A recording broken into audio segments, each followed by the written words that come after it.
नमस्कार साथियों, पाठशाला में आप सबों का स्वागत है। और अभी हम जानने वाले हैं मोस्ट इम्पोर्टेंट एमसीक्यू जो क्लास 10th के हैं, तो उसके चौथे भाग। और आज हम लोग जानेंगे इकोनॉमिक्स मतलब अर्थशास्त्र, आर्थिक विकास की समझ जो किताब है उनके जो भी आपके लिए एमसीक्यू हैं जो आने वाली परीक्षाओं के लिए बहुत ही इम्पोर्टेंट हैं उनको। तो यह कहना चाहेंगे कि अगर इससे पहले वाले 3 पार्ट आप नहीं देखे हैं, 3 भाग नहीं देखे हैं, तो उसको भी आप ज़रूर देख लें, ताकि परीक्षा की दृष्टि से जितने भी एमसीक्यू आपके आने वाले हैं उन सबों की तैयारी आपकी पूर्ण रूपेण हो जाए और कोई भी क्वेश्चन ना छूटे। आइए बिना देर किए शुरू करते हैं आज का पहला क्वेश्चन। और आज का पहला क्वेश्चन है, सामान्यतः किसी देश का विकास किस आधार पर निर्धारित किया जाता है? क्वेश्चन, किसी देश का विकास किस आधार पर निर्धारित किया जा सकता है? ऑप्शन ए प्रति व्यक्ति है, औसत साक्षरता दर, ऑप्शन बी, ऑप्शन सी लोगों की स्वास्थ्य स्थिति, ऑप्शन डी उपरोक्त सभी। तो इसका जो सही आंसर होगा ऑप्शन डी होगा, उपरोक्त सभी। निम्नलिखित पड़ोसी देशों में से मानव विकास के लिहाज से किस देश की स्थिति भारत से बेहतर है? तो भारत से मानव विकास की जो स्थिति वो किससे भारत का बेहतर, भारत से बेहतर है, तो किसका बेहतर है? श्रीलंका की बेहतर है। यहाँ पर मान लीजिए एक देश में 4 परिवार हैं। इन परिवारों की प्रति व्यक्ति आय 5,000 रुपये है। अगर 3 परिवारों की आय 4,000, 7,000 और 3,000 है, तो चौथे परिवार की आय देखिए।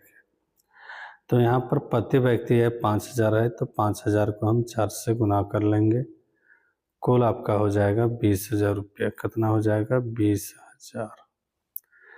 तो 20,000 में से ये इन तीनों को हम घटा देंगे, तो 4 3 7 7 14, 14 20 में 14 माइनस कर दिए तो हो गया आपका 6,000 रुपया। और ये आपका सही आंसर हो गया। जिस देश में प्रति व्यक्ति आय अधिक होता है वह क्या कहलाता है? वह कहलाता है विकसित देश। भारत के किस राज्य की प्रति व्यक्ति आय कम है? तो भारत के बिहार राज्य की प्रति व्यक्ति आय कम है। भारत में राष्ट्रीय आय का आकलन कौन करता है? तो भारत में राष्ट्रीय आय का आकलन करता है केंद्रीय सांख्यिकी संगठन, CAG, कैग कह सकते हैं इसको हम लोग।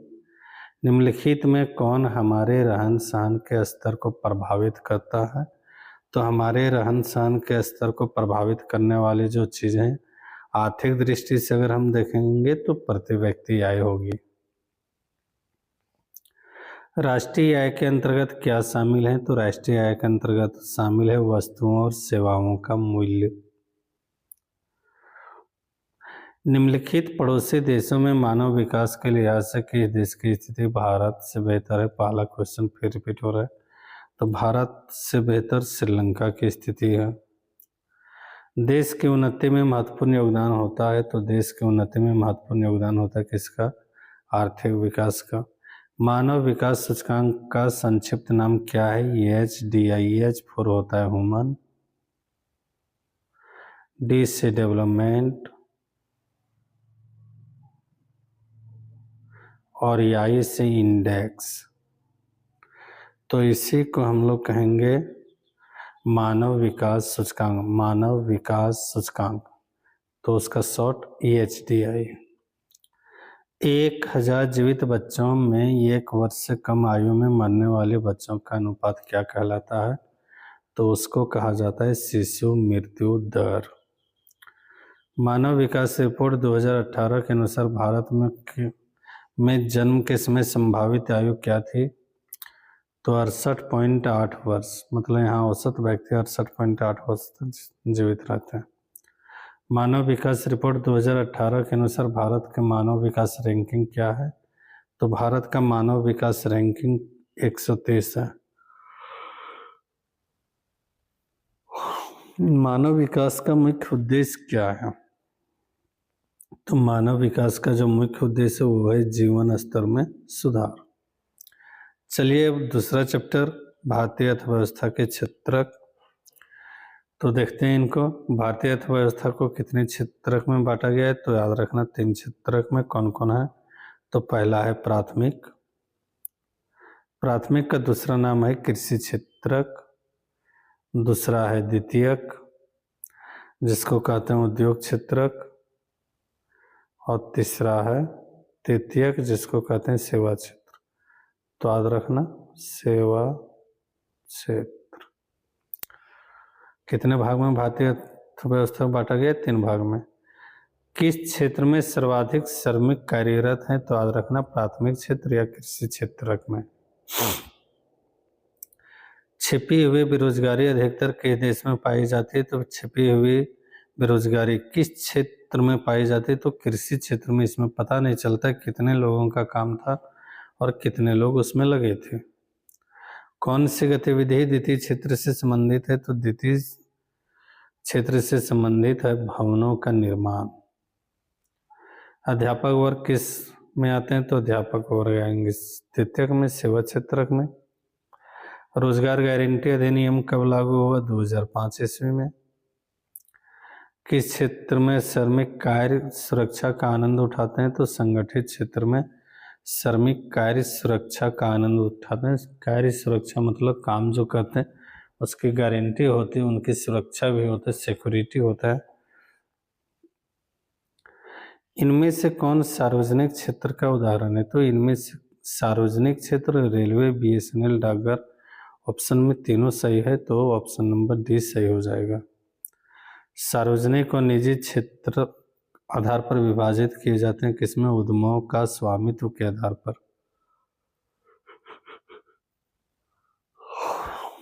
एक वस्तु का अधिकांशतः प्राकृतिक प्रक्रिया से उत्पादन किस क्षेत्र की गतिविधि है? प्राथमिक। प्राकृतिक प्रक्रिया से उत्पादन अगर होता है तो उसको कहते हैं प्राथमिक क्षेत्रक। तीसरा चैप्टर है मुद्रा और साख। तो व्यापारिक बैंक को क्या कहते हैं? व्यापारिक बैंक को कहते हैं साख निर्माण, ऋण देना, जमा स्वीकार करना, उपरोक्त सभी। तो सही आंसर हो जाएगा उपरोक्त सभी जो डी नंबर में है। ऋण के अनियमित स्रोत कौन है? अनियमित या फिर अनौपचारिक स्रोत भी इसको कहते हैं, और इसका सही आंसर होता है व्यापारी और साहूकार लोग। भारत में समस्त व्यापारिक बैंकों की कार्य प्रणाली का निरीक्षण का कार्य कौन करता है? तो इसके निरीक्षण का कार्य करता है रिजर्व बैंक ऑफ इंडिया, जिसको हम लोग शॉर्ट में कहते हैं RBI। करेंसी या मुद्रा जो है, करेंसी मुद्रा का कौन रूप है? तो करेंसी मुद्रा का आधुनिक रूप है। मुद्रा में सम्मिलित होते हैं, तो मुद्रा में क्या सम्मिलित होते हैं? कागज के नोट होते हैं, सिक्के होते हैं, मांग पूंजी, मांग जमा पूंजी होती है। कागज से बनी मुद्रा क्या कहलाती है? तो इसको कहते हैं हम लोग पत्र मुद्रा। इसको क्या कहेंगे? पत्र मुद्रा। किसको? जो कागज से बने हुए हैं। बैंकों की आय का प्रमुख स्रोत क्या है? तो बैंकों का आय का प्रमुख जो स्रोत है वो है ऋण। सही ऑप्शन बी नंबर होगी। स्वयं सहायता समूह में बचत तथा ऋण संबंधित अधिकतर निर्णय लिए जाते हैं किनके द्वारा? तो समूह सहायता समूह में जितने भी हैं स्वयं सहायता समूह में सदस्य, उनके द्वारा लिए जाएंगे। ऑप्शन नंबर 20 सही होगा, सदस्यों द्वारा। बैंक निम्नलिखित में से किस खाते पर अधिक ब्याज दर प्रदान करता है? तो बैंक अधिक ब्याज दर किस खाते पर देंगे? तो लंबी अवधि के लिए सावधि जमा, मतलब जो एक बार जमा हो गया और लंबे समय के लिए होगा। किस सरकारी संगठन ने भारत में सरकार की ओर से मुद्रा नोट जारी किए? तो याद रखना भारत की ओर से जो मुद्रा नोट जारी करते हैं वो भारतीय रिजर्व बैंक, जिसको इंग्लिश में RBI या फिर रिजर्व बैंक ऑफ इंडिया कह सकते हैं, उसके द्वारा जारी की जाती है। वर्तमान में कागज के पैसे के अलावा किस रूप में धन का उपयोग बढ़ता जा रहा है? तो आज प्लास्टिक मनी के रूप में धन का प्रयोग बढ़ता जा रहा है, उपयोग। क्रेडिट साख इनमें समझाते किसके बीच होता है? क्वेश्चन में थोड़ा सा इधर उधर हुआ है। तो क्रेडिट साख क्या है? ऋणदाता और उधारकर्ता के बीच का चीज। सिक्कों में प्रयोग से पहले निम्नलिखित में कौन सा कौन सी वस्तु मुद्रा के रूप में प्रयोग किया जाता था? तो अनाज।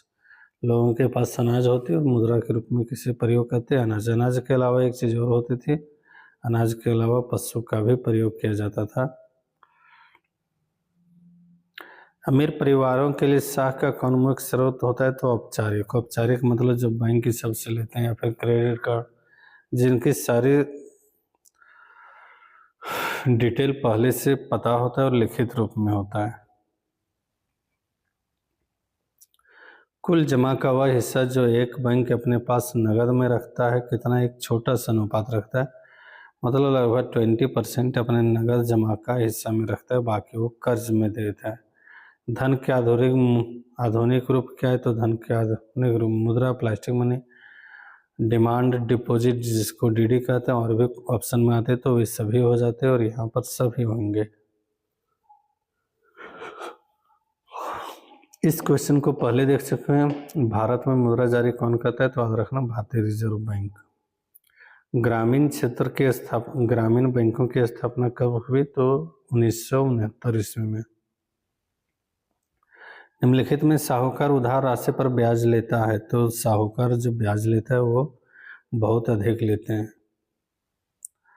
बैंक किसे ऋण नहीं देता है? तो बैंक बिना किसी उचित दस्तावेजों के ऋण नहीं देता है। भारतीय रिजर्व बैंक की स्थापना 1 अप्रैल 1935। बहुत ही इम्पोर्टेंट क्वेश्चन है, इसको जरूर याद रखना। भारतीय रिजर्व बैंक की स्थापना 1 अप्रैल 1935।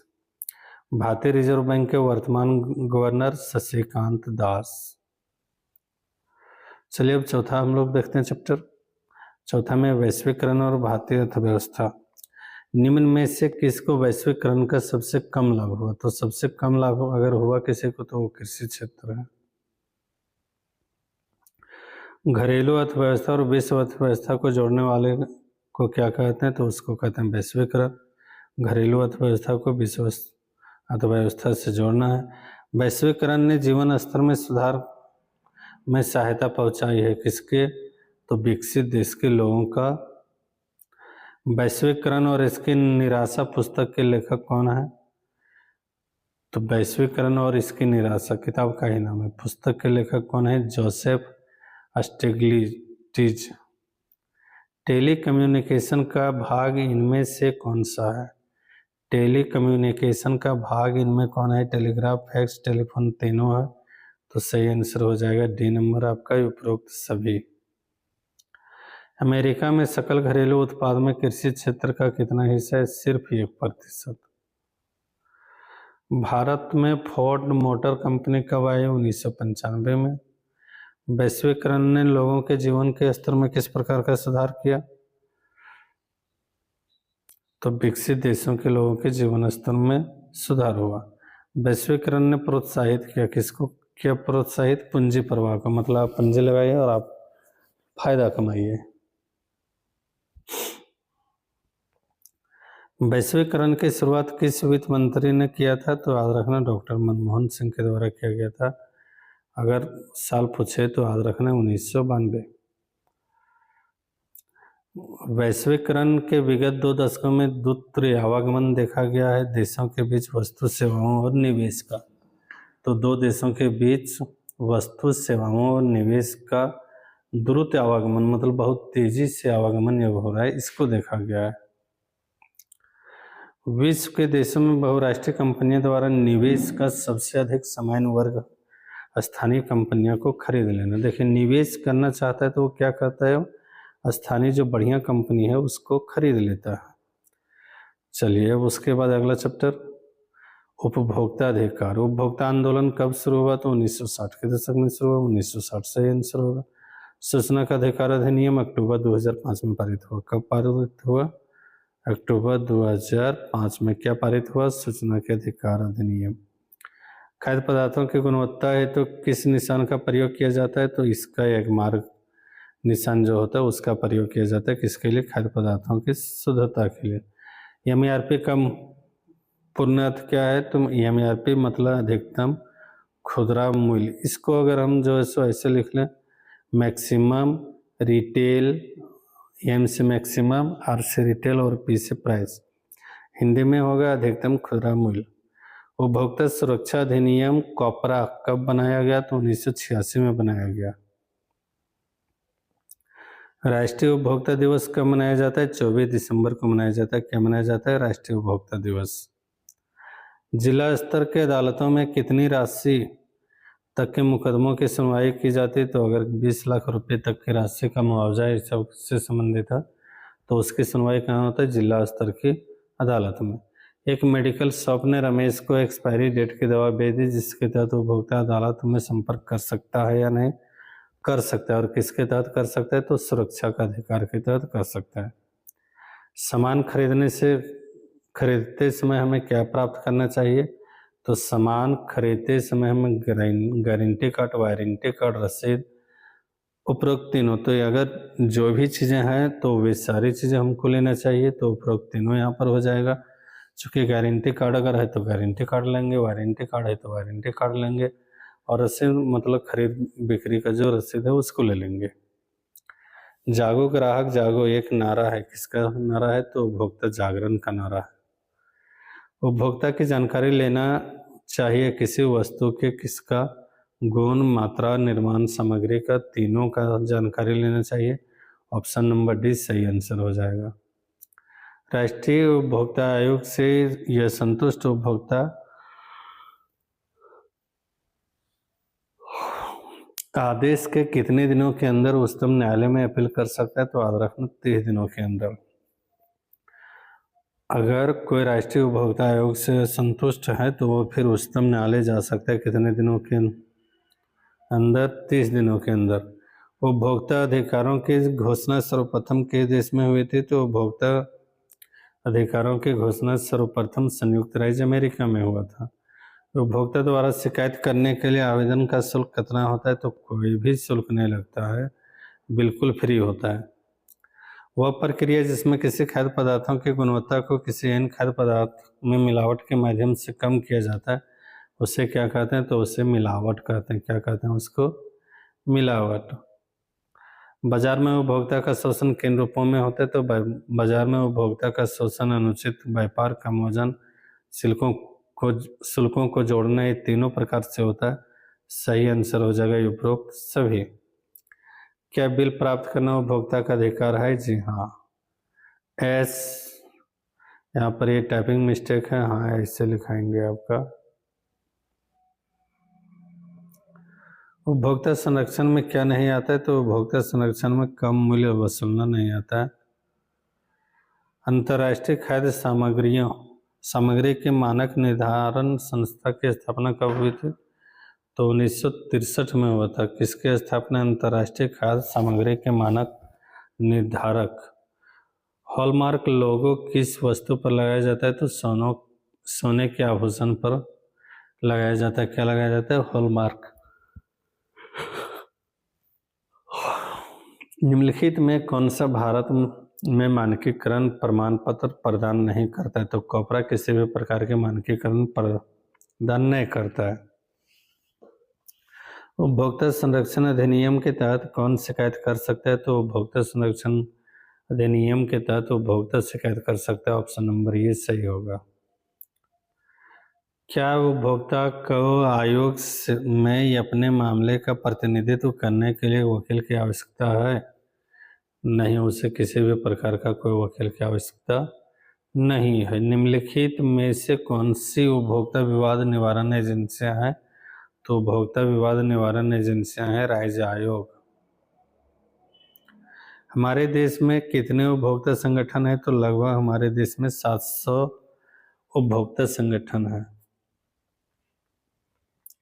उपभोक्ता आंदोलन का अभिप्राय क्या है? तो उपभोक्ता आंदोलन का अभिप्राय समझदार उपभोक्ता के रूप में जागरूक होना, नई दिशा प्रदान करना, सक्रिय भागीदारी, और ये तीनों के तीनों सही हैं। तो सही आंसर हो जाएगा इसका डी नंबर, ये सभी। जागरूक उपभोक्ता बनने के लिए किन बातों की आवश्यकता होती है? तो जागरूक उपभोक्ता बनने के लिए सक्षम होना चाहिए, निपुण होना चाहिए, ज्ञान व सचेत होना चाहिए, उपरोक्त सभी। तो सही आंसर होगा उपरोक्त सभी। निम्नलिखित में कौन सार्वजनिक सेवा क्षेत्र के अंतर्गत आते हैं? तो याद रखना डाक सेवा, सार्वजनिक सेवा क्षेत्र के अंतर्गत आते हैं। पैकेट पर दी गई जानकारी किस प्रकार की होती है? तो पैकेट पर दी गई जानकारी में प्रमुख जानकारी निर्माण की तिथि, एक्सपायरी डेट और मूल्य, सभी तो सभी। अगला है उपभोक्ता अधिकार क्या है? तो उपभोक्ता अधिकार अपने अधिकार प्राप्त करना चाहते हैं उसी को क्या कहते हैं? उपभोक्ता अधिकार। और इसी के साथ सोशल साइंस का मोस्ट इम्पोर्टेंट एमसीक्यू का ये चौथा सीरीज भी समाप्त होता है। उम्मीद है आप सबों के लिए बहुत ही उपयोगी होंगे। आप इसके चारों सीरीज देखें तब ज़्यादा फायदे होंगे। धन्यवाद।